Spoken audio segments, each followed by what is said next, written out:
বৰষাপাৰাৰ 91 ইয়াৰ্ডছ ক্লাবত সম্বৰ্ধনা অনুষ্ঠান ৰিয়ান পৰাগ আৰু উমা চেত্ৰীৰ অভিভাৱকক সম্বৰ্ধনা জ্ঞাপন কৰা হৈছে। অসম ক্ৰিকেট সন্থা আৰু 91 ইয়াৰ্ডছ ক্লাবৰ উদ্যোগত এই বিশেষ অনুষ্ঠানৰ আয়োজন কৰা হৈছে।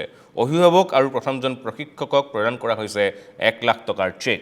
ৰিয়ান আৰু উমাৰ অভিভাৱক আবেগিক হৈ পৰে এই অনুষ্ঠানত উপস্থিত হৈ জাতীয় দলত স্থান লাভ কৰা ৰিয়ানৰ যাত্ৰাক লৈ উচুপি উঠিল মাতৃ। অসম ক্ৰিকেট সন্থা আৰু চৰকাৰৰ সহযোগিতাক ধন্যবাদ জনাইছে উমাৰ মাতৃয়েও।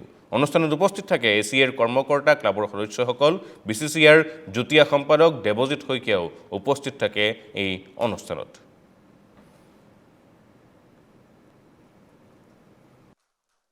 হয়, ভাল লাগিছে আজি যে উমা চেত্ৰীৰ দৰে খেলুৱৈ আমি অসমক উপহাৰ দিব পাৰিছোঁ। ভাৰতক প্ৰতিনিধিত্ব কৰিবলৈ সক্ষম হৈছে, এইটো অসমৰ কাৰণে এটা গৌৰৱৰ বিষয়।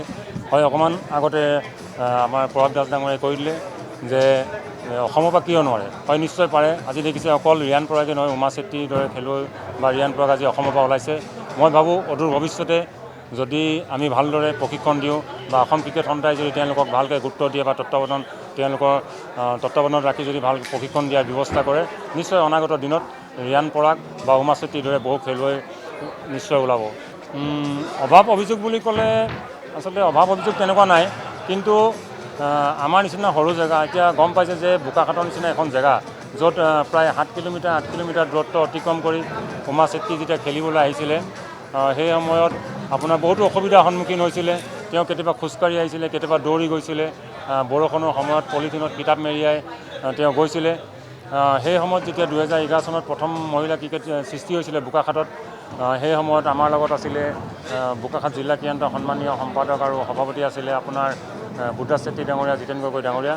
তাৰ পৰৱৰ্তী পৰ্যায়ত আমাৰ বোকাখাট জিলা ক্ৰীড়ান্তৰ সন্মানীয় সভাপতি অসমৰ জ্যেষ্ঠ কেবিনেট মন্ত্ৰী অতুল বৰা ডাঙৰীয়াৰ সবল নেতৃত্বত আৰু সম্পাদক সঞ্জীৱ শইকীয়াৰ সবল নেতৃত্বত বৰ্তমান বোকাখাটত এখন পূৰ্ণাংগ ষ্টেডিয়াম হৈ আছে। আৰু আগতকৈ আমি বহুখিনি ফেচিলিটি পাইছোঁ, নাই পোৱা বুলি ক'লে মিছা হ'ব।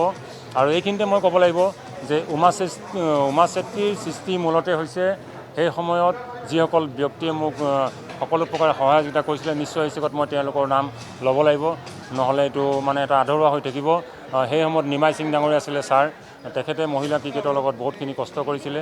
মোৰ ভাতৃপ্ৰতিম স্বপন ঘোষ আছিলে, মুন বৰুৱা বাইদেউ আছিলে আৰু ৰেণু বড়ি বাইদেউ আছিলে। তেওঁলোকে অশেষ কষ্টত আজি উমা চেত্ৰী এইখিনি পাইছে। মই নিশ্চয় শিকাইছিলোঁ হয়।